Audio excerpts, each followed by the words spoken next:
જામનગર જિલ્લા પંચાયતની સામાન્ય સભામાં શાસક પક્ષ અને અધિકારીઓ વચ્ચેનો વિવાદ ચરમસીમાએ પહોંચ્યો હતો। સભા દરમિયાન શાસક પક્ષના સભ્યોએ આંકડા અધિકારી અમિત ભીમાણીને ડેપ્યુટી ડીડીઓનો ચાર્જ સોંપવાના નિર્ણયનો ઉગ્ર વિરોધ કર્યો હતો। આ મામલે પંચાયત પ્રમુખ મેયબેન ગરસરના પતિ ગિરીશ ગરસરે તો રાજીનામું આપવાની વાત કરી હોવાનું સામે આવ્યું હતું।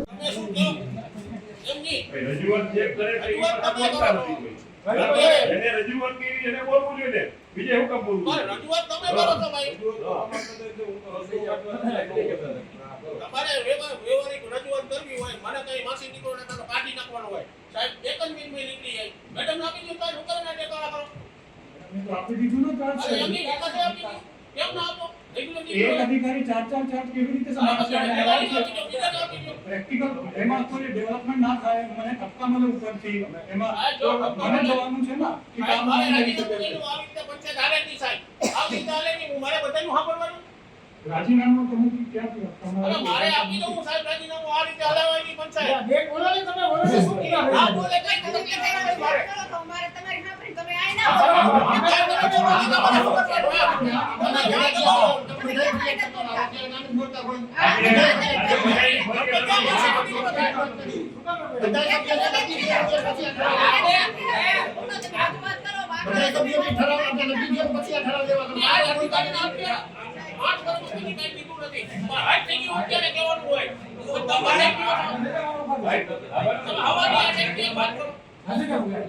નથી